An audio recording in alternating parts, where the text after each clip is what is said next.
오늘 할 얘기는 이제 CPX입니다. 원래 오스키도 좀 뭐 할까 하고 생각도 있었지만 시간이 뭐 될 수가 없어요. 도대체 지금 CPX만 해도 과연 다 끝날 수 있을까? 슬라이드가 지금 한 550장 정도 되거든요. 그러니까 시간당 100장씩 나온다는 얘기니까요. 사실 뭐 별로 의미 없는 슬라이드가 많긴 하지만 촉박할 것 같습니다. 원론적인 얘기로 돌아가서 그냥 그 기본에 충실한 게 중요한데 무슨 말이냐면요. 국가고시를 붙는 게 목표잖아요. 그렇죠. 어쨌든 지금 공부하시는 분들 중에 많은 분이 국가고시를 붙기 위해서 공부를 하고 계십니다. 근데 국가고시를 왜 보고 왜 붙어야 되냐고 하면은 사실은 의사가 되기 위해서 공부를 하고 시험이라는 걸 봐야 되는 거죠. 시험이라는 걸 왜 보냐? 얘를 의사를 시킬까 말까를 결정하는 거죠. 그러니까 사실 공부할 때 제일 중요한 건 어떻게 하면 좀 나오는 의사가 돼볼까라는 게 원래는 초점이에요. 거기에 중간 과정이 시험이라는 거죠. 근데 이 시험을 타깃으로 하다 보면 원래 목표를 따라서 그냥 길을 가면 사실 무난하게 갈 수 있는데요. 그 중간 단계에 있는 어떤 걸 목표로 해서 막 하다 보면 이 끝에 거랑 안 맞아서 헷갈리는 수가 있어요. 뭐가 우선이고 내가 뭘 해야 되는지를 헷갈릴 수가 사실 있거든요. 그래서 여러분이 진정으로 공부하는 이유는 의사가 되기 위해서입니다. 이 면허증을 받아보려고. 요즘 나오는 면허증은 아니고요. 74년도. 그러니까요. 요건 싹 지웠고 아주 옛날에 어떤 분이 받은 것 같아요. 그렇습니다. 의사가 어렸을 때부터 되고 싶은 분도 있었을 거고 어머님이 가라 그래서 가신 분도 있었을 거고 어쨌든 의사가 돼야 되는데요. 가능하면 좀 이렇게 훌륭한 의사가 되어보자. 의사가 되긴 될 것 같은데 좀 더 훌륭한 의사가 되어보자. 그래서 사실 실기시험이라고 생긴 목적이 과거까지는 지식적인 것만을 시험 봤잖아요. 필기시험이라고 해서 필기시험을 봤는데 결국 지식적인 거예요. 그래서 의사를 하는데 필요한 지식을 여러분한테 많이 물어봤고 그런 거를 평가를 했었는데 사실 의대 다니면서 제가 다닐 때도 그랬지만 이런 거에만 굉장히 많이 치중을 하게 되죠. 근데 병원에 나와서 일을 해보면 저거 못지않게 사실은 더 중요한 게 이런 애티튜드나 어떤 자세, 환자와의 공감대 등등해서 그런 내용들이 사실 굉장히 중요해요. 병원에서 일을 하다 보면. 특히나 이 내과 계열. 더욱더 그래요. 외과 계열은 수술장 안에서 사실 거의 모든 승부가 끝나기 때문에 환자랑 대화를 할 수가 없잖아요. 그쵸? 그 다음에 뭐, 진단방사선과, 병리과, 환자를 안 보니까 별로 관심이 없지만 저처럼 이제 내과를 한다거나, 뭐 가정의학과, 소아과를 한다거나 하면은 이 애티튜드가 정말로 중요합니다. 정말로. 환자를 살릴 수도 있고, 환자를 나쁘게 할 수도 있고. 그래서 이제 이런 거를 좀 어떻게 같이 평가하고자 싶은 마음 등등 해서 실기시험이 도입된 겁니다. 보면은 뭐 많이들 알고 계시겠지만 CPX랑 오스키로 구성이 되고요. 총점은 600점, 300점 됩니다. CPX가 100점, 오스키가 50점. 뭐 필기시험은 500문제가 있고요. 총 490점이고요. 시간도 알고 계시죠? CPX는 한 문제당 10분, 그쵸? 오스키는 5분. 종이 2번 울리죠? 그쵸? 8분, 10분. 곧 끝나 라는 종이 울리고요. 진짜 끝났어 라는 종이 울리고요. 자, 이게 CPX 주제입니다. 여러분이 올해 반드시 통과해야 되는 이유.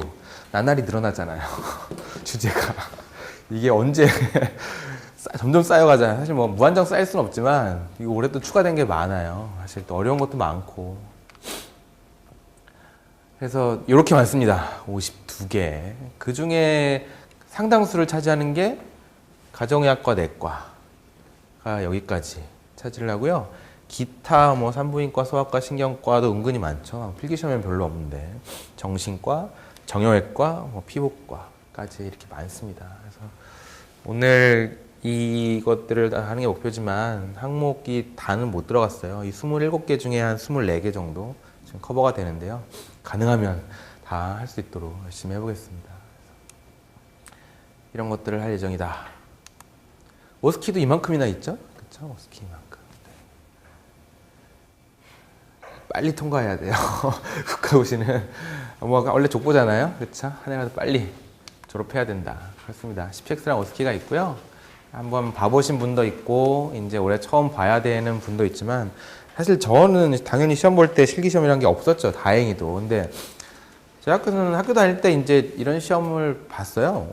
이제 내과 실기시험 같은 걸 봤었어요. 이제 교수님 방 앞에 서 있으면 띵 배를 찡 위상한점 올리면 들어가서 똑같이 하고 나와서 답 쓰고 거의 똑같은 과정으로 실습 때 시험을 봤었고 저 같은 경우는 이제 내과 처음 들어가고 싶다고 전공의 선발 시험 볼 때 이제 이런 식으로 시험을 봅니다. 교수님 방이 쫙 있고 그 앞에 서서 계속 돌아다니는 거예요. 교수님 방을. 그럼 그 안에 들어가면 이제 막 사진도 보여주고 케이스 보여주고 문제를 푸는 그런 것들이 있었습니다. 사실 가면 긴장이 많이 되죠. 두근두근거리고 머릿속은 하얘지고. CPX가 있고 오스키가 있고요. CPX는 아까 말한 대로 10분 표준화 환자가 채점을 하고 병력 청취, 진찰, 환자 교육, 환자 의사 관계라는 4가지 항목이 있고요. 사이 시험이라는 게 있고 오스키는 의대 교수님이 채점을 하죠. 얼마나 정확하게 잘했니? 라는 거를 봅니다. CPX 예예요. 지시문을 읽고 나면 땡 종이 울리고 들어가면 표준화 환자 진찰이라는 걸 하죠. 앞에 이제 지시문이 이렇게 써 있고 열심히 잘 읽고 들어가면 되겠죠.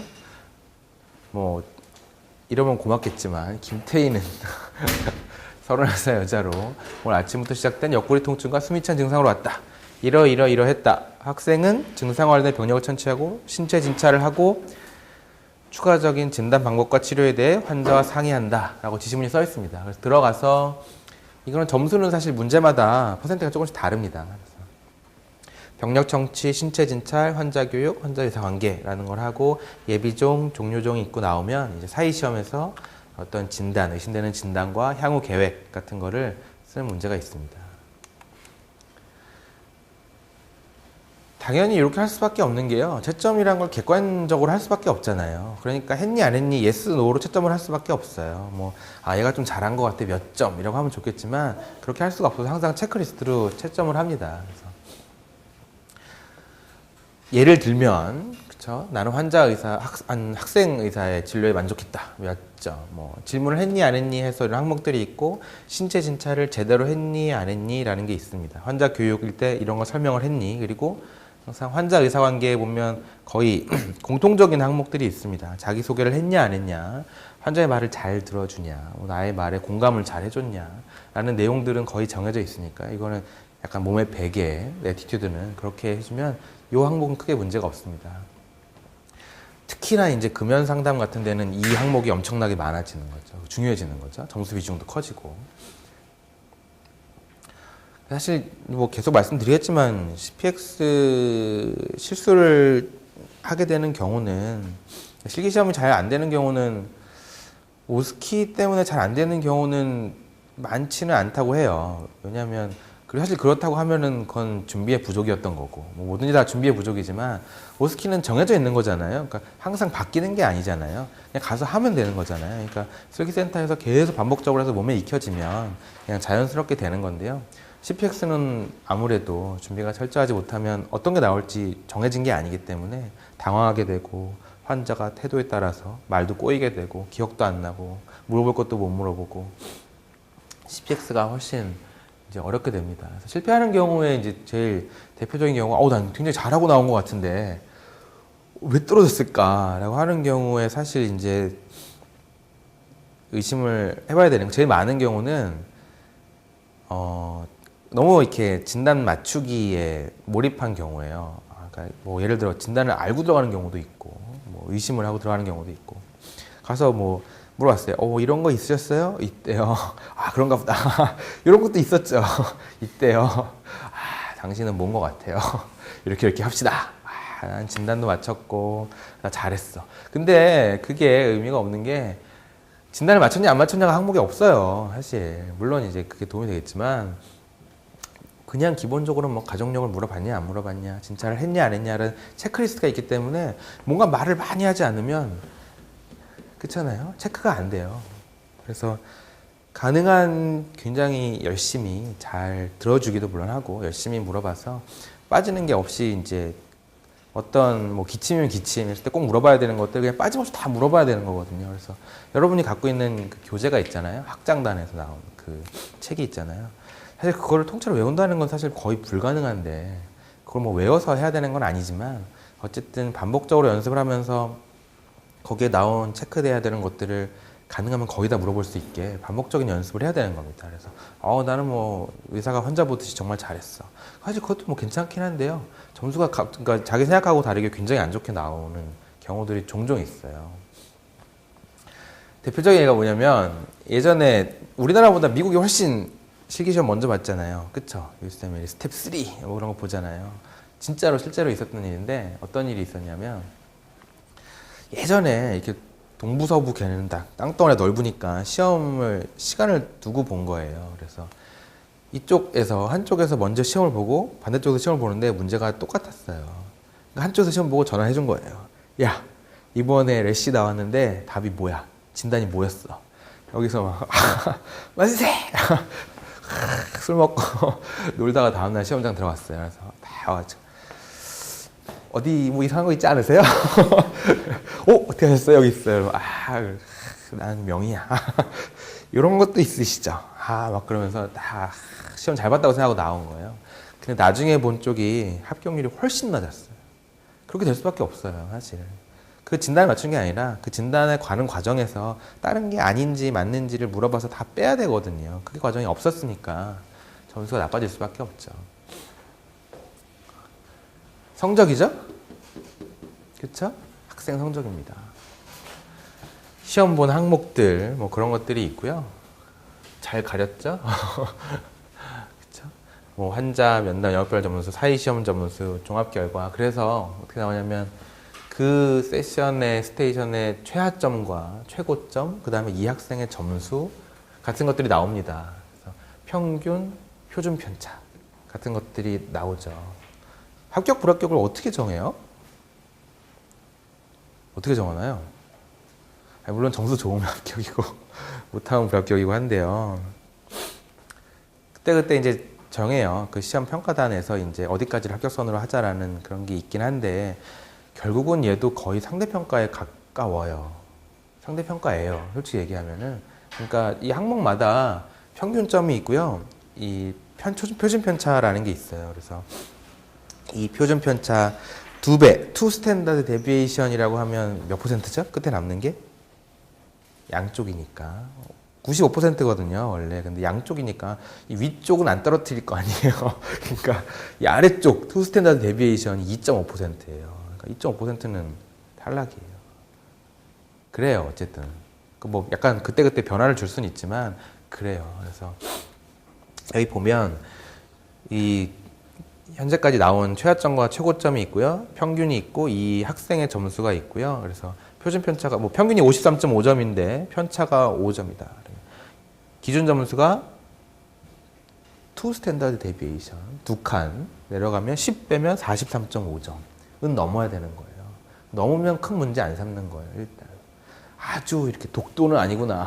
얘가 독도만 아니면 안 떨어지잖아요. 이것도 안 하고. 일단은 아까 물론 제안은 다 높은 성적을 받아야겠지만 그쵸? 떨어지는 건 그렇다는 얘기예요. 독도가 아니면 패스가 되는 거예요. 이렇게. 남들보다 잘해야 되는 거예요. 사실 쉽지가 않아요. 그게 참 어려워요. 그렇습니다. 오스키는 정해진 대로 정확하게 연습을 해서 시행하면 되는 거기 때문에 큰 문제가 없는데요. 약간 뭐 그런 게 있긴 하죠. 오스키 할 때 너무 좀 자세를 그러니까 평가할 때 어쨌든 아무리 체크리스트로 한다고 해도 좀 주관적인 게 있긴 있거든요. 그럴 수밖에 없어요. 저도 이제 치프 레지던트 때 채점을 해보거나 아니면 뭐 환자로 들어가거나 학생 때 들어가 보면 정말 자신 있게 나와가지고 하는 애, 똑같이 하더라도 하는 애랑 이렇게 정말 난 아무것도 몰라요 이런 표정으로 앉아가지고 좀 더 하고 있으면 왠지 점수가 잘 안 가요. 이거 한 거 맞아? 막 이렇게 한 번 더 보게 되고. 그래서 좀 더 이렇게 좀 과장되진 않더라도 그냥 자신감 넘치는 표정으로 했다는 걸 명확하게 보여주셔야 돼요. 소독을 해도 여러 개 하지 말고 과감하게 나 소독했어요. 이렇게 사실 그럴 때 될 수밖에 없어요. 그래야 뭐 했나 안 했나 보죠. 그쵸? 자신 있게 잘, 난 커플을 잘 골랐어요. 이거. 이렇게 보여주는 것도 사실 좀 중요한 것 같아요. 그런 얘기들이 있더라고요. 어떻게 준비할 것인가? 일단 이 머릿속에 어느 정도 항목마다 이게 있긴 있어야 되는데요. 이게 말이 쉽지 정말 어려워요. 그렇잖아요. 그 뭐 책 보면 다 있잖아요. 물어볼 거 다 있고 뭐 플로우 차트 다 있고 막 있어요. 어떤 책 보면은 뭐를 물어보세요. 예스, 노 해가지고 막 쫙 가잖아요. 절대로 다 못 외울 거예요. 그쵸? 그거 어떻게 다 외워요? 50 몇 개를 그거 다 외우면 필기 떨어질 거예요. 실기가 공부하다 필기는 실기 시험 끝나고 시작 뭐 이러지 않는 이상 그렇게까지는 할 수가 없어요. 그래서 하지만 사실 좀 몸에 익숙해지는 건 중요하고요. 그래서 반복적인 게 필요하다.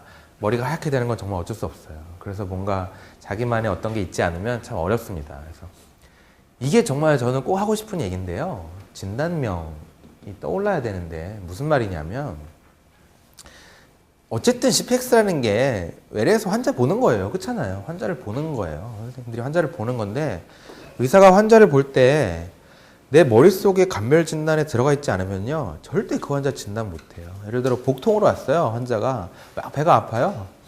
금방 물어볼 거 아니에요. 뭐 물어본 거 알고 있는 거 많잖아요. 뭐 어디가 아프세요? 뭐 얼마나 아프세요?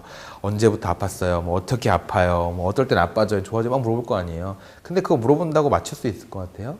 내 머릿속에 감별 진단이 없는데 예를 들어 난 배 아파서 오면 뭐 생각했어요.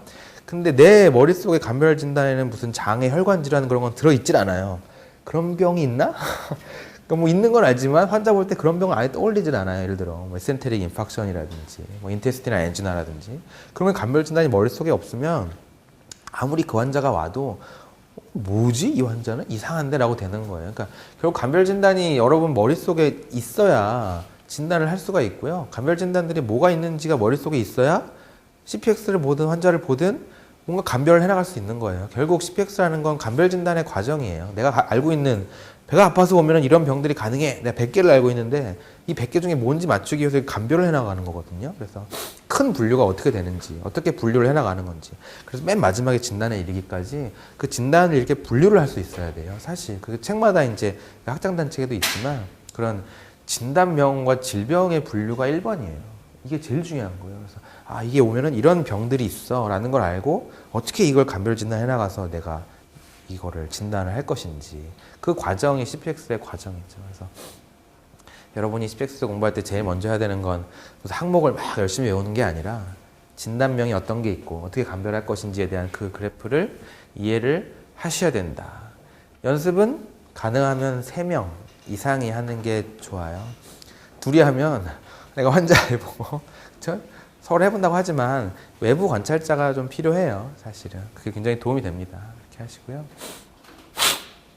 이거는 정말 약간 몸에 배야 되는데 내가 얼마나 친절한지 눈 맞추는지 뭐 얼마나 환자이 잘 공감을 하는지 자상한 미소까지는 아니더라도 인상 쓰고 있는 건 아닌지 뭐 그런 것들이 사실 좀 몸에 배야 되고 이거는 정말 여러분 의사 생활의 평생의 재산이 됩니다.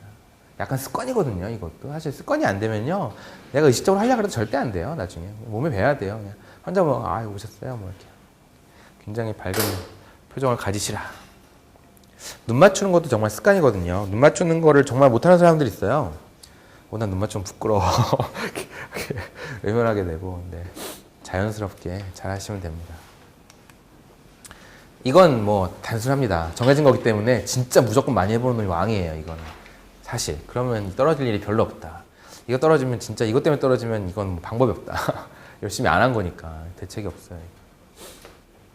잘하는 척 뭐 중요합니다. 요즘 여러분 오디션 프로 엄청 많잖아요.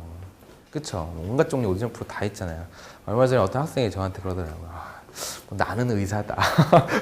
이런 거 하나 만들어서 이렇게 거기 딱 1등하면 국가고시 면제 이런 거 해주면 안 되냐. 내가 가고 싶은 거 갈 수 있게 해주고 뭐 이런 거 했으면 좋겠다.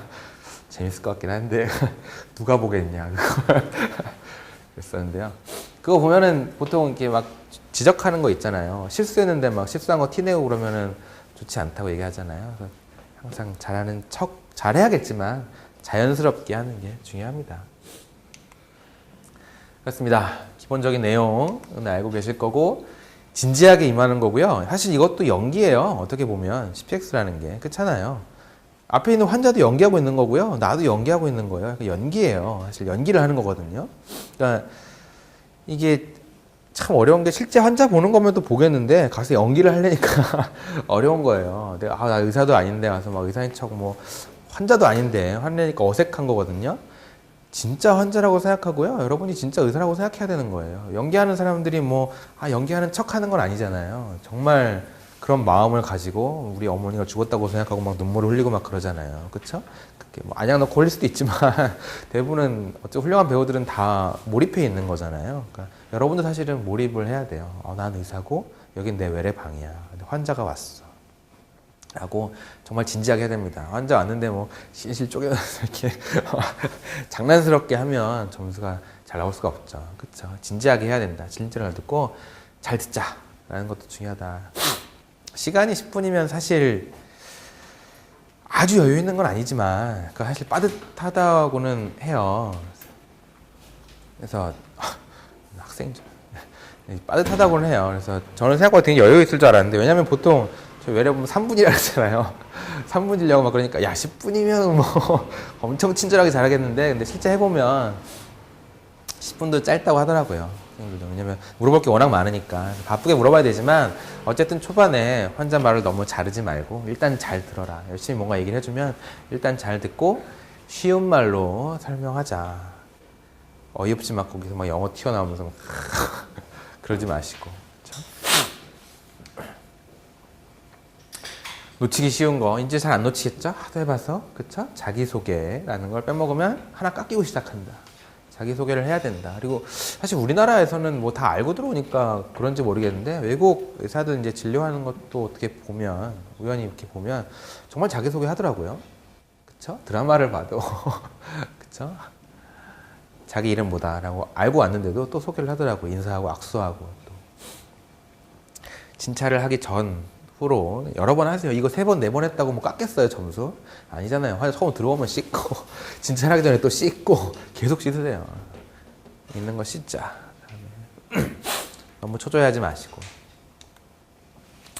진찰할 때는 가능하면 양해를 구하는 게 좋아요. 특히 뭐 복부 진찰을 한다거나 하는데, 누우세요.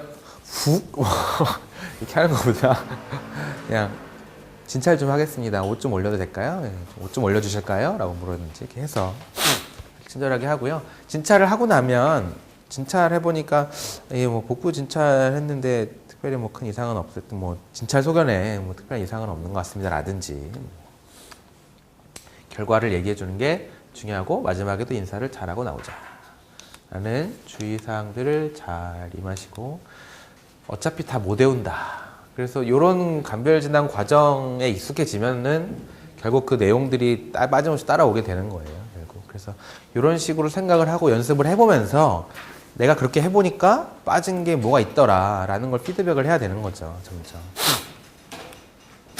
그러면서 그거에 보충해 가면 되는 겁니다. 그래서 대강의 우리가 이제 환자한테 얻어내는 정보라고 하는 거는 이런 것들이 있죠. 환자의 신원, 그다음에 환자의 주소는 당연히 뭘 거고요.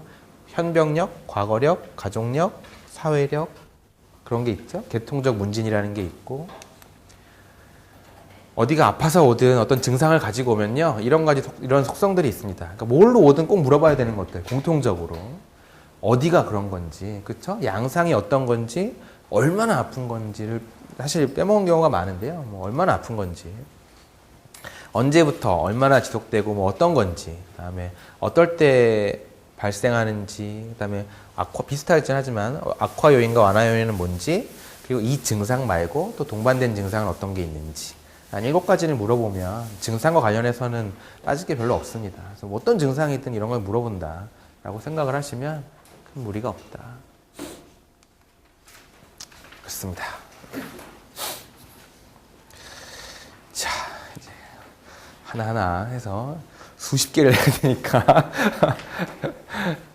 하나하나 하고 있습니다. 가슴이 아파요. 흉통을 왔어요. 그냥 뭐 생각을 해보세요, 여러분이. 여러분이 외래에 앉아있는데요. 환자가 왔어요. 가슴이 아픕니다. 아, 그러세요? 왜 아플까요? 일단은 뭐 전체적인 모습을 보는 것도 중요하죠. 이게 채점 항목에 있을 것 같지는 않지만 정말 막 가슴을 부여잡고 쓰러질 것 같으면서 온 건지 얼굴이 이 관상이라고 하잖아요. 사실 근데 이거 뭐 CPX랑 별개로 얘기를 떠나서 나중에 의사로 환자를 볼 때 제일 중요한 것 중에 제일 중요한 게 뭐냐? 그러면은 보통 내공. 내공 좋은 놈이 왕이야. 실력 다 필요 없어. 뭐 그런 얘기도 있지만 관상을 보는 능력이라는 게 굉장히 중요해요. 그러니까 괜찮은 것 같긴 한데 느낌이 찜찜할 때가 있어요. 관상이 영 때깔이 안 좋아.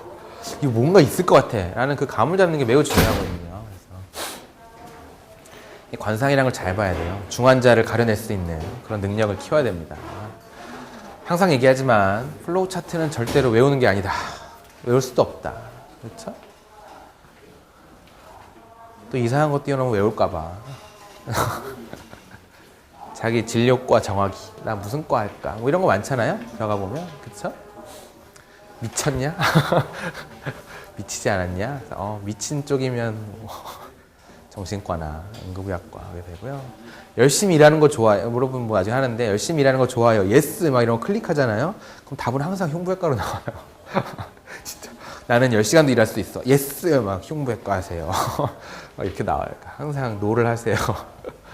노 하면은 막 좋은 거 따라옵니다. 안과, 피부과 그런 거 나오고요. 나 힘들게 일해도 상관없어. 그러면요. 그때부터 뭐 애티튜드 좋아? 그럼 넌 내과 해. 애티튜드가 그냥 그래. 서저리. 애티튜드 완전 아니야? 그럼 병리과나 마취과 그런 걸 하게 되죠. 저도 옛날에 뭐 그런 거 해봤더니 뭐 상대방의 얘기를 잘 들어주는 편인가요? 그렇거든요. 그래서 예스 했더니 뭐 계속 정신과로 가는 거예요. 그래서 딱 그거 지우고 나서 했는데요. 그때 하지 말라는 게 내과였는데 결국 내과를 했어요. 어떤 병들을 감별할 거냐 생각을 해보세요. 가슴이 아프다고 봤잖아요. 그러니까 대부분 다 가슴에 있는 어딘가가 아프겠죠. 가슴에 있는 게 뭐가 있을까요? 이거 뭐 외워야 되는 건 아니잖아요. 그렇죠? 뭐가 있을까요? 아무거나 막 불러주세요. 먼저 하는 사람이 유리해요, 이런 거. 뭐 심장 있을 거고요. 그 주변에 폐 있을 거고요. 근데 심장폐 다음에 안 떠오르는 사람이 있어요. 근데 심장폐 말고도 뭐가 많아요. 또 뭐가 있어요. 앞에서 보면 심장폐만 있는 것 같지만 대동맥이라는 것도 있고요. 동맥이라는 게 있고요. 그 대동맥 뒤에 또 뭐가 있어요? 이 대동맥 뒤는 아니지만 이 심장 뒤로 식도라는 게 있잖아요. 내가 여기서 먹은 음식이 점프하나? 아니잖아요. 여기서도 여기까지 식도잖아요. 그쵸? 여기가 식도예요. 식도 하는 일은 뭐 통하는 길, 그 목적밖에 없어요. 역류 방지라. 그래서 식도예요, 식도. 식도가 여기 있다. 식도가 매우 중요하고요. 그 외에 기타 뭐 근육, 뼈, 무슨 막들 뭐 등등 해서 있는 거죠. 그 다음에 사실 또 주의해야 되는 것 중에 하나가 이 아래쪽 흉통으로 오는 경우에는 이런 약간 이 횡격막 아래쪽 장기들, 뭐 간이라든지 뭐 그런 거에 의해서 오는 경우도 드물게 있고요. 약간은 어떻게 보면 다른 얘기인데, 그러니까 반대로 또 심장 환자라고 해서 다 가슴이 아파서 오는 게 아니에요. 사실 이거는 굉장히 중요한 내용이고 시험에 나올 때도 있고 필기 시험에 나오는 때도 있고 뭐 나중에 전국의 선발 시험에도 나오는 경우가 있는데요. 무슨 얘기냐면 환자가 명치가 아프다고 와요. 에피가스트릭 페인이라고 와요. 그러면 막 떠오르는 게 위야, 뭐 얼싸 아니면 뭐 조금 더 공부했어 그러면 무슨 뭐 GB 스톤 뭐 이런 걸 떠올리게 되거든요. 근데 꼭 그런 것만 있는 게 아니에요. 이 심장 문제도 에피가스트릭 페인으로 올 수 있어요. 그래서 우리가 심근경색 중에서도 인피리어 MI, 하벽, 인피리어 마이오카드 인팍션 같은 경우에는 에피가스트릭 페인으로 올 수 있어요. 그래서 그런 경우에 놓치면 환자가 죽는 거죠. 실제로 죽는 경우도 봤고. 제가 응급실, 내과 전공의 할 때 어떤 인턴 선생님이 환자를 보고 있었어요. 할머니가 에피가스트릭 페인으로 온 거예요. 속이 쓰려! 그러면서 왔어요. 인턴이 뭐 속쓰리 되는데 얼썩했거니 뭐 H2 블로커 주고 안 들으니까 또 PPI 주고 막 그러고 있다가 몇 시간이 지나도 안 좋아져서 사실은 뭐 복잡한 얘기가 있지만 결국은 인피리어 MI였어요. 인피리어 MI였고 뒤늦게 진단이 돼서 치료를 해보려고 했지만 결국은 돌아가셨어요. 너무 늦게 진단이 돼서 어레스트 나고 결국 돌아가셨어요. 치료하기 전에. 그 선생님 사실 굉장히 괴로워했어요. 내가 한 30분만 빨리 의심을 했어도 할머니가 살 수 있었는데 자기 때문에 죽었다는 그런, 법적으로 문제가 되진 않았는데요. 자기 때문에 죽었다는 그런 것 때문에 굉장히 힘들어했어요. 공부를 안 하면 안 된다. 에피가스틱 페인으로 오면 의심해 보시라. 뭐 그런 내용들이 있습니다. 그렇습니다. 또 여러분이 어떤 환자를 보거나 시험을 보거나 할 때 흔히 실수하는 것 중에 하나가 흔한 병을 생각한다는 거예요. 아, 여기 뭐 속쓰려서 오면 다 위궤양이지 뭐. 그렇죠. 그게 흔하죠, 사실. 근데 흔한 게 있고요. 죽는 게 있어요. 흉통도 마찬가지인데요. 이 보면은 진짜 미국에서 가슴이 아파요 라고 응급실에 온 사람에서 나중에 원인을 찾아보니까 40%가 제일 많은 게 위나 식도 쪽 문제였어요. 소화기 문제였어요. 그러니까 예를 들어 여러분이 위식도 문제가 제일 많다네. 그러면 나 흉통 오면 앞으로 위식도부터 진단을 해야 빨리 진단할 수 있겠다라고 생각하는 게 틀린 거라는 거죠. 왜냐면 얘 때문에 죽진 않잖아요. 웬만해서는. 어지간해서 안 죽잖아요. 근데 아무리 확률이 좀 낮더라도 죽을 수 있는 병들이 있어요. 걔네는 놓치면 죽잖아요. 얘네 먼저 생각해야 되는 거예요. 책에도 써 있어요. 죽을 수 있는 병은 뭐 있니? 라고 교과서에 써 있어요. 그래서 그걸 4개를 쓰면 이거예요. 이거는 여러분이 앞으로 살아가면서, 의사로 살아가면서 절대로 까먹으면 안 되는 것 중에 하나가 이거예요. 환자가 가슴 아프다고 왔을 때 일단 먼저 생각해야 되는 거 4개는 무조건 기억을 해야 돼요. 띄워놓고 뭐가 있냐고 물어볼 수는 없고 마이오카드 인팍션으로 대변되는 어큐트 이스케믹 하트 디지가 있고요. 그 다음에 아오틱 다이섹션. 이 아오틱 다이섹션도 참 의심을 안 해요. 항상 의사들 머리 감별 진단 속에 잘 없는 것 중에 하나예요. 가슴이 아프다고 하는데 대동맥을 떠올리기가 쉽지 않은가 봐요. 그래서 다이섹션 이것도 놓치면 죽을 수도 있고요. 그 다음 2개가 있는데 프로모나리 엠볼리즘이랑 유모소락스다. 이 중에서 MI는 다들 워낙 이것만 의심을 하니까 사실 진단이 잘 되는 편이고요. 유모소락스도 금방 진단돼요. 왜냐면 엑스레이만 찍어봐도 금방 진단이 되고 피지컬로도 쉽게 알 수 있어요, 사실. 그래서 이것도 금방 진단이 되는데 이 다이섹션하고 엠볼리즘, 특히 풀모나리 엠볼리즘은 참 진단 못해요. 왜 그럴까요? 풀모나리 엠볼리즘 왜 이렇게 진단이 안 될까요? 검사 결과가 거의 다 정상이거든요. 그래요. 체스트 PA 찍었어요. 숨차다고 하니까 체스트 PA 찍었어요. 어떨 것 같아요? 웬만하면 정상. 그쵸? 럼 사운드 들었어요. 정상. 그쵸? 완전 멀쩡해 보여요. 뭐 이렇게 멀쩡해 보이는데 왜 숨이 차다고 이 난리까? 이 할아버지가. 실제로 진짜 숨이 차거든요. 그러니까 피지컬이나 간단한 검사로 우리가 알 수 있는 게 없어요. EKG 찍어도 이거 진단 잘 못해요. 의심되는 소견이 있긴 하지만 잘 안 나타나고 기껏해야 사이누스 타키카디아 이런 경우가 많거든요. 그러니까 얘도 의심을 하지 않으면 진단을 할 수가 없는 병이에요. 혹시 엠볼리즘 아니야? 라고 생각을 하면 금방 진단이 되거든요. CT 찍어서. 의심 4가지를 꼭 하시라. 라고 응급실에서 환자 보더라도 이 4가지는 꼭 기억을 하고 CPX에서 여러분이 흉통이 그냥 운동할 때 흉통이라든지 다른 거면 상관없지만 어큐트하게 계속 지금 너무 심한 흉통을 호소한다고 하면 이 4개 중에 하나예요. 이 4가지를 꼭 기억하시라. 그렇습니다. 똑같은 흉통이라고 하더라도요. 그러니까 모든 상황에서 똑같은 감별 진단을 하는 건 아니죠. 예를 들어 환자가 평소엔 괜찮은데요. 요즘 얼마 전에 힘들게 일했더니 가슴이 그때 뻐근하게 아팠어요. 라고 왔는데 아까 말한 무슨 다이섹션, 엠볼리즘 그런 걸 의심하는 건 아니잖아요. 그쵸? 상황에 따라 다른데요. 흉통 같은 경우는 지금 당장 너무 아파서 내가 온 건지 응급실로 온 건지 아니면 그냥 괜찮긴 한데 가끔 아파요 라고 해서 그냥 걸어서 외래로 온 건지에 따라서 완전히 다르죠. 응급질환이다 라고 하면 아까 말한 그 4가지를 기본으로 해서 이렇게 갑자기 심하게 아플 수 있는 흉통에 대해서 빠르게, 대개는 심근경색을 기본으로 해서 빠르게 검사를 해야 되는 거고요. 이 밑에 거라고 하면 뭔가 반복적으로 나타나는 흉통이에요 라고 하면 관건은 그거예요. 이게 카디악 오리진일까? 아닐까? 만 관심인 거예요. 그래서 여러분이 처음 이 질문에 초점을 맞추는 것도 카디악 오리진인지 아닌지를 막 물어보는 거예요. 카디악 오리진에 해당하는 소견들을 막 물어보는 거예요. 그런 게 맞는지 안 맞는지. 뭘 물어볼까요? 이 내용을 읽는 건 필기시험 공부 때 하면 되는 거고. 뭘 물어볼까요? 이걸 물어보는 거죠. 듀레이션, 퀄리티, 로케이션 관련된 증상, 아까 말한 그 어떤 증상이 있을 때 관련된 것들, 그런 것들을 물어보면 감별 진단을 할 수 있습니다. 다시 정리를 해보면 체스트페인이라고 문제가 나오면 당연한 얘기가 위에 써 있고요. 신속한 치료가 이루어지지 않으면 위험에 빠질 수 있는 질환들을 먼저 감별해야 된다. 아까 말한 것들, 그런 거는 꼭 기억하시고요. 그런 게 아니라고 하면 가슴 통증의 원인이 카디오제닉인지 넌 카디오제닉인지가 핵심인 거예요. 넌 카디오제닉이라고 하면 근골격계, 호흡기계, 소화기계 등등 많거든요. 그렇습니다.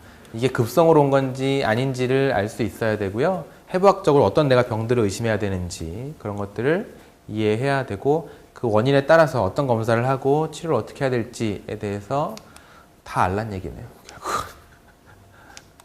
그렇습니다. 그래서 아까 말한 심혈관 말고도 폐, 위장관, 기타 정신적인 문제가 있을 수 있고요. 심혈관이라고 하면 심장뿐만 아니라 대동맥 같은 것도 가능하다. 폐에 문제가 있을 수도 있고 위장관 문제도 있고 불안이라든지 그런 것도 사실 굉장히 많아요. 이 카디악 뉴로시스라 그래가지고요. 아주머니들 검사해도 아무것도 안 나오는데 그러니까 카디오제닉은 거 아니에요. 왜냐하면 운동할 땐 괜찮고 되게 가만히 있을 때 갑자기 막 불안하고 가슴 아프다고 하는데 검사해도 별거 안 나오고 뭐 GERD나 그런 거 의심해서 다 해봐도 아니라고 하고 하면 뉴로제닉인 경우 있죠. 그럴 때 이제 어떤 정신과적인 약을 쓰면 굉장히 좋아지고 그런 사람도 굉장히 많은 편입니다. 등등 많은 거를 잘 감별해 보시라. 이렇게 감별을 한다. 또 하나 사실 많이 놓치는 게 조스터 같은 거예요. 조스터도 가끔 있어요. 이렇게. 직접 피부를 보지 않으면 알 수 없는, 그렇죠? 가슴이 엄청 아프다고 하는데 그렇습니다. 소개 인사를 하고 병력 청취를 하는데 공통적인 게 있죠. 질문을 개방형으로 하라 라는 내용이 있죠. 그렇죠? 환자가 어떻게 아프세요? 라고 아픈 양상이 뭐 어떠세요? 라고 물어보는 게 좋지. 콕콕 쑤시는 것 같으세요? 쥐어짜는 것 같으세요? 뭐 이렇게 답안을 주는 게 좋은 건 아니거든요. 그래서 환자 보고 표현해 보라고 하고 도저히 표현을 못하면 약간 예시를 줄 수는 있어요. 뭐 이렇게 아프신 건지 아니면 뭐 이런 쪽인 건지라고 하면 그중에 고를 수도 있지만 처음에는 이제 개방형으로 질문을 해야 되는 거고요. 손 씻기 중요하고 사전 사후 설명이 중요합니다. 예를 보면 56세 환자가 가슴이 아파서 외래에 왔다. 혈압이 약간 높고 나머진 괜찮고요. 증상과 관련된 병력을 청취하고 신체 진찰을 하고 추가 진단 방법과 치료에 대해 상의하라. 흉부 진찰 시 완전 노출했다 가정하고 속옷 위로 진찰하시기 바랍니다.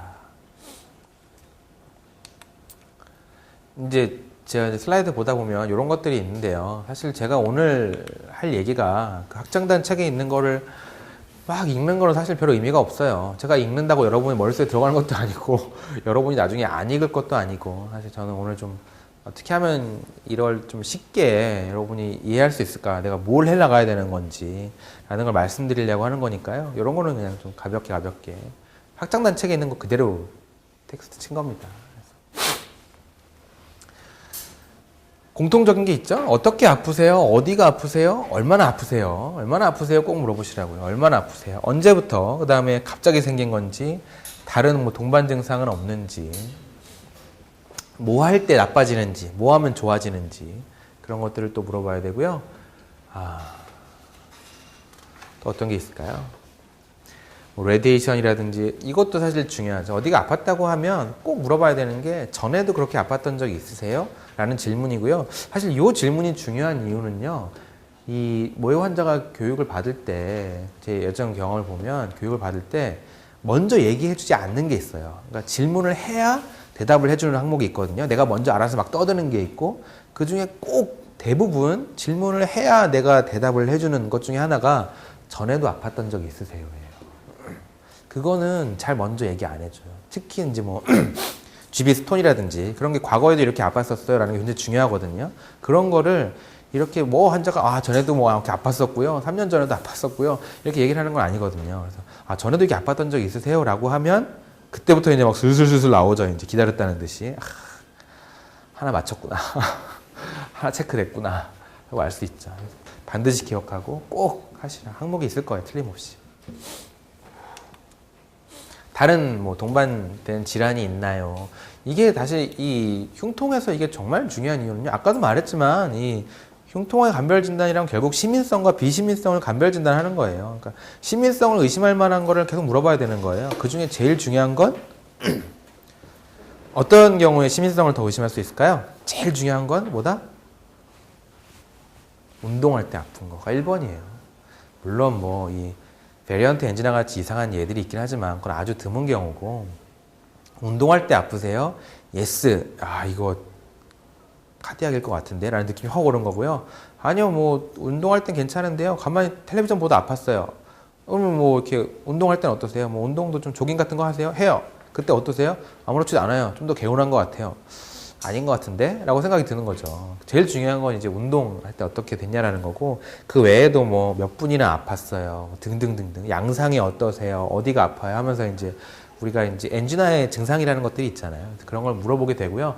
또 하나 중요한 게, 아무리 증상이 비전형적이라고 해도 내가 20년 전부터 고혈압이 있었고 10년 전부터 당뇨 치료하고 있는데 지금 인슐린 맞고 있어요. 막 이런 얘기 나오면 검사를 안 할 수가 없어요. 그 사람은 아무리 아닌 것 같다고 해도 해보면 맞는 경우가 엄청 많아요. 그러니까 이 과거력이라고 하는 게 단순히 뭐 과거 이 사람이 갖고 있는 그런 걸 의미하는 게 아니라 시민성의 가능성을 엄청나게 높이는 것 중에 하나가 이 과거력이에요. 그래서 반드시 물어보셔야 된다. 이것도 틀림없이 항목에 있다. 고혈압, 당뇨 같은 거, 고지혈증, 이상지혈증 같은 거 물어봤냐 안 물어봤냐 꼭 들어간다. 그래서 이것도 반드시 물어보셔야 된다. 나머지 이런 거는 사실 항목에 없을 가능성도 있긴 하지만 뭐 누워 지내지 않았나요? 이건 풀모나리 엠볼리즘 누워 지내지 않았나요? 걸어온 사람한테 그쵸? 풀모나리 엠볼리즘 같은 것 때문에 들어있는 항목인 거고요. 그러니까 학장단도 사실 고민이 많아요. 그 책도. 왜냐면 상황에 따라서 무조건 거기서 다 물어봐야 되냐? 그건 아니거든요. 그러니까 이제 책을 만들기가 너무 어렵다고 호소를 해요. 왜냐면 상황이 다 다른데 물어볼 수 있는 걸 빠짐없이 다 넣으려니까 항목이 너무 많아지는 거예요. 책 보면 항목이 너무 많잖아요. 그러니까 사실 그 항목을 다 물어봐야 되는 건 아니에요. 채점표에 그 항목이 다 있진 않아요. 환자마다 사실은 정해져 있어요. 항목들이. 근데 그때그때 바뀌지만 가능하면 많이 물어보시는 게 안전하고 그렇습니다. 가족력 같은 것도 물어봐야 되고, 담배 중요하죠? 그쵸? 담배 피냐 안 피냐 굉장히 중요하잖아요. 담배를 끊었으면 언제 끊은지. 담배, 술은 뭐 담배, 술, 그 다음에 또 하나 뭐 있죠? 약물 복용력, 이런 거는 그냥 물어보세요. 시간 남으면. 손해볼 거 없잖아요. 괜히 빼먹어서 뭐하러 점수 깎여요. 있었으면. 이 무조건 까먹지 말고 술, 담배, 약물 복용력 같은 거는 빠짐없이 물어보시라. 그렇습니다. 담배, 저 담배 참, 담배 오늘 이따가 금연 상담 한번 넣으셔야 됩니다. 신체 진찰 이런 게 써 있습니다. 뭐 기본적인 걸 하고 목 부위 진찰을 잘 하시는 게 좋고요. 목정맥 확장 같은 걸 잘 평가해 보시기 바랍니다. 가슴, 시진, 촉진, 타진, 청진, 흉부 같은 복부 같은 걸 하고요. 친절하게 설명을 해주면 됩니다. 가슴 통증을 일으키는 원인이 뭔지, 어떤 것들이 가능한지를 얘기를 해주고요. 이런 거를 진단하기 위해서 어떤 검사를 추가로 해야 될 건지 라는 얘기를 해줘야 되고, 앞으로 어떤 것들을 조심해야 되는지 이런 걸 얘기를 해줘야 되고, 다음에 가슴이 아팠을 때 어떻게 행동을 하시라 라고 얘기를 해주면 됩니다. 그래서 사실 이런 내용은 CPX를 공부하기보다 그냥 필기 공부죠 뭐. 그쵸? 흉통으로 환자 왔을 때 결국 뭐 엔지나가 의심됐다는 거 아니에요. 스테이블 엔지나가 의심됐을 때 어떤 검사 할래? 그쵸? 그 검사 결과에 어떤 거 치료로 할래? 그다음에 뭐 어떤 거 조심해야 되니? 그런 거는 다 필기 공부니까요. 거기에 맞춰서 또 하시면 되고, 그렇게 하시면 될 것 같습니다. 짠. 피지컬은 이따가 여유가 있으면 뭐 읽어보시면 되는 거니까요. 하는 거. 모든 검사를 다 하는 건 아니다. 응급실과 외래, 환자의 상태에 따라 다르다. 응급실로 왔어요. 환자가 막 MI 같아요. 그러면 꼭 해야 되는 거? EKG 카디악 엔자임. 사실은 그거밖에 없어요. 내가 막 히스토리를 했는데 환자가 아무리 물어봤는데 이건 심근경색이에요. 그러면은 EKG 카디악 엔자임 을 하게 되죠. EKG 찍고 ST 올랐으면 ST 엘리베이션 MI. 안 올랐더라도 엔자임 올랐으면 넌 ST 엘리베이션 MI. 그쵸? 둘 다 괜찮은데 의심되면 언스테이블 NG다. 뭐 그런 거잖아요. 이런 것들은 체스트 PA나 이제 체스트 CT는 사실은 다른 게 의심된다든지, 뭐 푸물러널 엠볼리즘이 의심된다든지, 뉴모스락스가 의심된다든지 하면 이제 추가로 할 수 있겠죠. 사실 꼭 들어가야 되는 검사는 아니에요. 왜 제가 이 얘기를 하냐면, 이 중에 뭐 실기만 보시는 분, 해피한 분도 있는지 모르겠지만 필기를 봐야 되는 분도 많잖아요. 필기시험에 나온 적이 있어요. MI 환자 심근경색 진단에서 반드시 시행해야 할 검사는 이라고 나왔고요. 옛날 문제예요. 조합형으로 가나다라 해가지고 가에 EKG 있었고요. 나의 체스트 PA, 다의 카디악 엔자임, 예를 들어 라에 뭐 엄한 거 체스트 CT 이런 거 넣어놨다고 해봐요. 근데 많은 학생들이 가나다를 답으로 썼어요. EKG랑 엔자임 뭐 확실하고 체스트 PA 뭐 그래도 기본으로 찍어야 되지 않겠어? 라고 썼어요. 근데 땡이에요. 그쵸? MI 진단은 EKG랑 엔자임으로 하는 거고요. 에이, 뭐 MI 환자도 뭐 가서 다 이렇게 뭐 체스트는 찍고 오지 않겠어요? 절대 안 찍어요. 왜 안 찍을까요? 체스트를 뭐 그 자리에서 포터블로 찍을 수도 있겠지만 찍으려면 가가지고 환자가 이렇게 숨 들이쉬세요 참으세요 착각 찍고 와야 되잖아요. 근데 MI라는 건 여러분이 생각하는 것보다 훨씬 그 이상으로 언제 죽을지 모르는 위급한 상황이에요. 이렇게 뭐 지금 MI가 진단이 됐는데 그때 뭐 체스트 PA 찍으라고 그런 건 아니에요. 그래서 뭐 실기에서는 뭐 그게 뭐 의미가 있을지 모르겠지만 필기 시험에 혹시 그런 내용이 나오면 심근경색 진단하는데 꼭 필요한 건 이거 두 개밖에 없다라고 알아두시면 됩니다. 외래에서는 우리가 이제 이 응급한 상황은 아닌 거잖아요. 그러니까 엔지나라고 하더라도 스테이블 엔지나란 얘기거든요. 그래서 그럴 때 어떤 걸 검사를 해야 되나요? 확인해 봐야죠. 그쵸? 근데 확인을 우리가 코로나리 안지오그라피로 한다? 아니에요. 코로나리 안지오그라피는 아무 때나 하는 게 아니에요. 그쵸? 우리가 유발 검사라는 걸 하잖아요. 지금 증상이 없으니까 운동을 시켜본다든지 약물을 줘본다든지 하는 부하 검사라는 걸 하고요. 기본적으로 할 수 있는 건 트레드밀 테스트라고 하는 운동부와 심전도라는 걸 하게 되고, 그거를 못하게 되는 경우에는 스펙트나 도부타민 스트레스 에코 같은 다른 검사들을 하게 될 겁니다. 그 결과에 따라서 뭐 안지오그라피를 하냐 마냐를 결정하게 되겠죠. 실신, 의식을 잃고 쓰러지다. 싱코피예요. 정확한 발음이 싱코피입니다. 싱코피라고 읽기 쉬운데 싱코피라고 돼 있어요.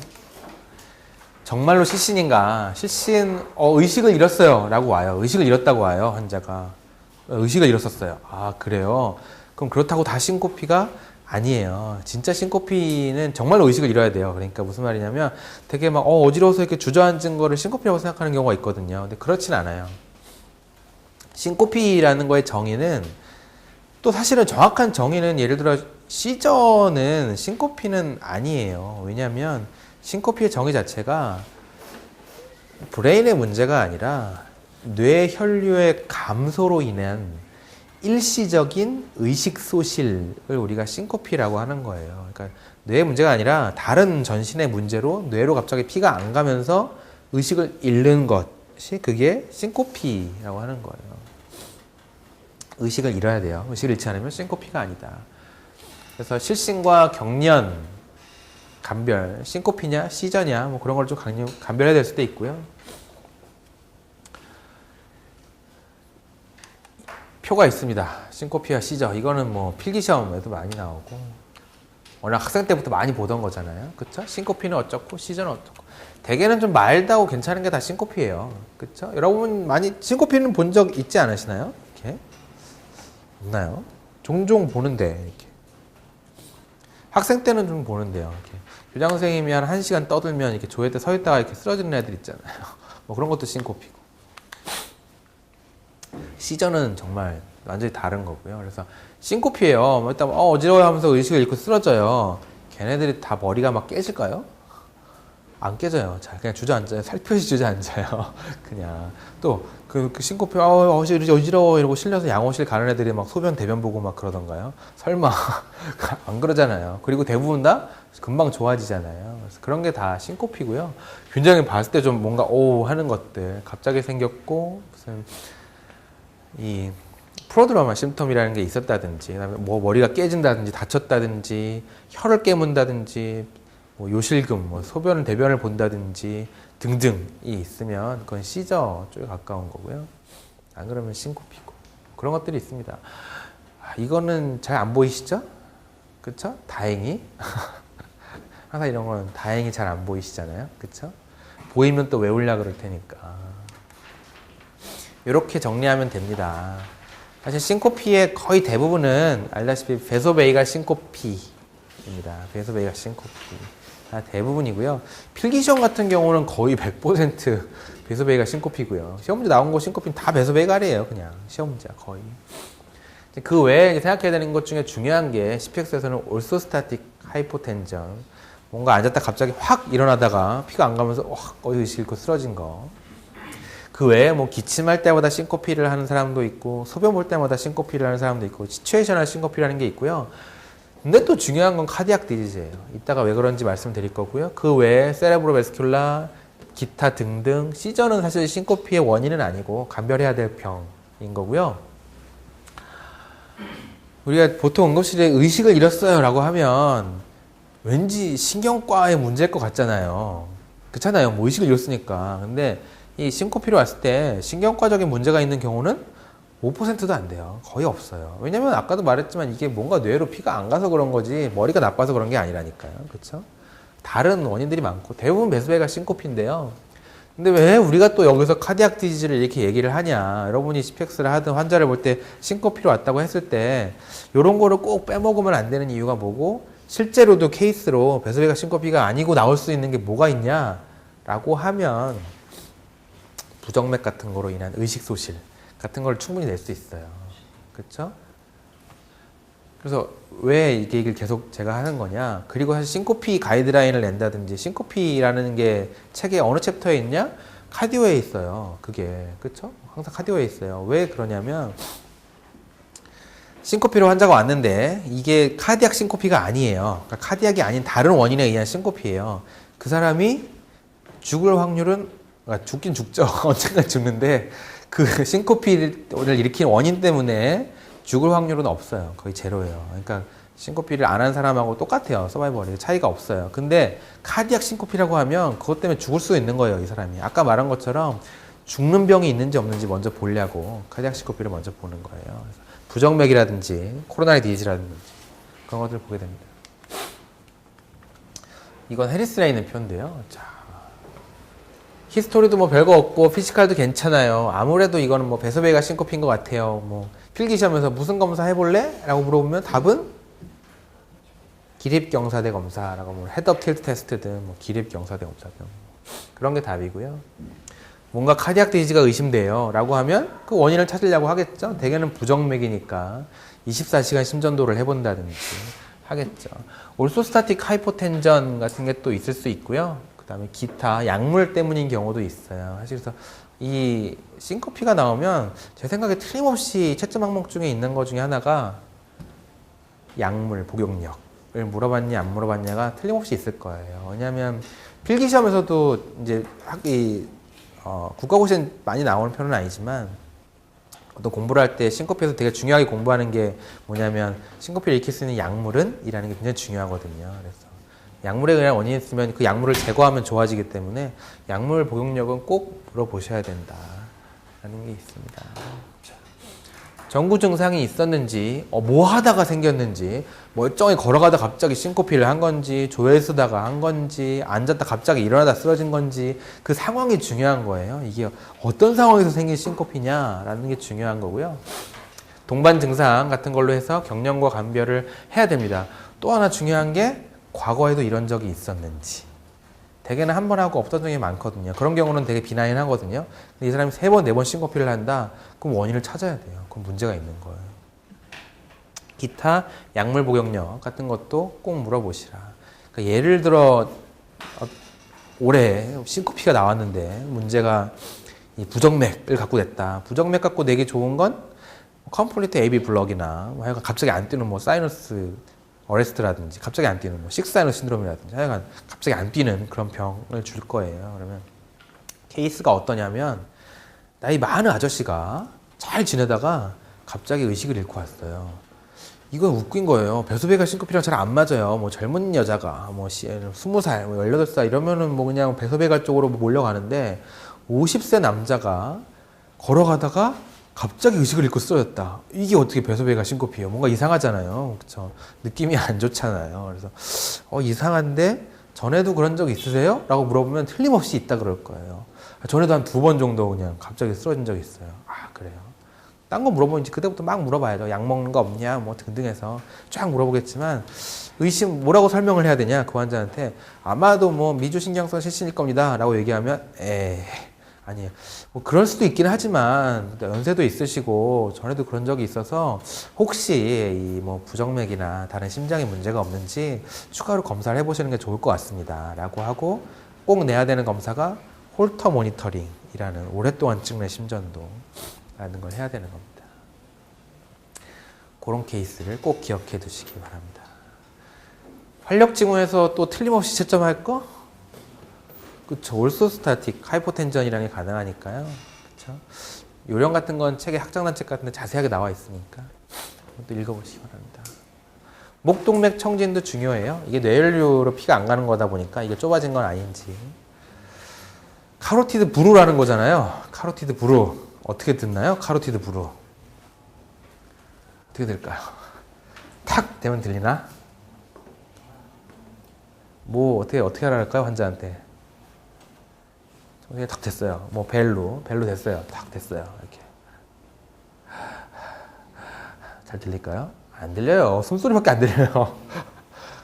숨을 잠깐 참아달라고 해야 돼요. 예.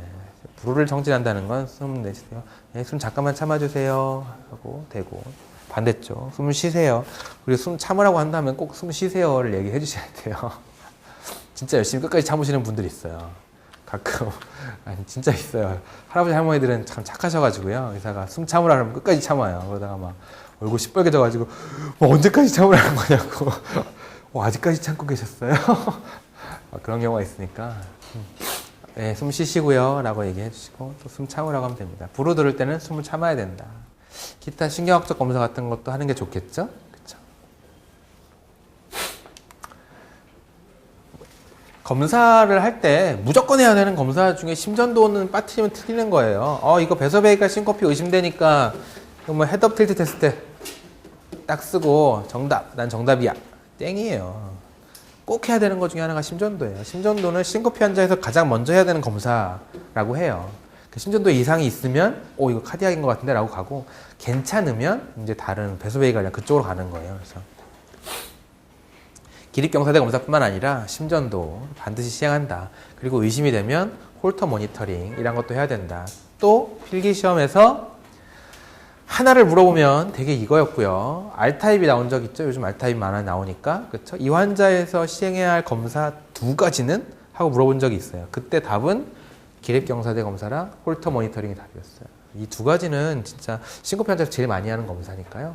이런 것들을 많이 한다. 기타는 뭐 나중에 의심되면 하는 거고 중요한 게 아니고 이 2가지 정도 심전도 포함해서 꼭 이렇게 기억해 두시기 바랍니다. 이것도 딱 보실 건 아닌데요. 이것도 싱코피 가이드라인에 있는 뭐 감별 진단 표예요. 그래서 아까 말한 대로 심전도가 매우 중요하다. 그래서 카디악이냐 아니냐에 따라서 나눈다. 뭐 그런 얘기입니다. 환자한테 조심하게 보통 얘기를 하는 건 특히 올소스타틱 하이포텐전이 의심되는 사람이라면 어떻게 해야 될까요? 아침에 일어날 때라든지 누웠다 일어날 때 갑자기 일어나면 싱코피 생겨요. 그래서 이렇게 일어날 때 누워있다 갑자기 일어나지 마시고 잠깐 앉아있다가 그쵸? 침대에 걸터 앉아서 앉아있다가 몇 분 안정한 다음에 일어나세요라든지 이렇게 천천히 일어나게 주의를 시켜줘야 된다. 그 외에도 뭐 그냥 일반적인 주의사항이 있긴 하지만 그게 제일 중요한 내용. 실신이 유발되는 상황을 피하는 게 일단 좋은 거고요. 뭐 그런 내용입니다. 진짜 이 믹추레이션 싱코피가 있어요. 그러니까 소변 볼 때마다 싱코피를 일으키는 사람들이 있어요. 소변 볼 때 이 부교감 신경이 확 항진돼 가지고 갑자기 하트레이트 확 느려지면서 확 의식이 쓰러지는 사람들이 있어요. 그래서 남자들 중에서도 그런 사람들이 있고요. 그런 경우에는 이 화장실 가도 항상 좌변기에 앉아서 소변을 보거든요. 그런 사람들은 안 그러면 서서 보다가 쓰러져서 머리 다치고 막 하니까 그런 경우도 있어요.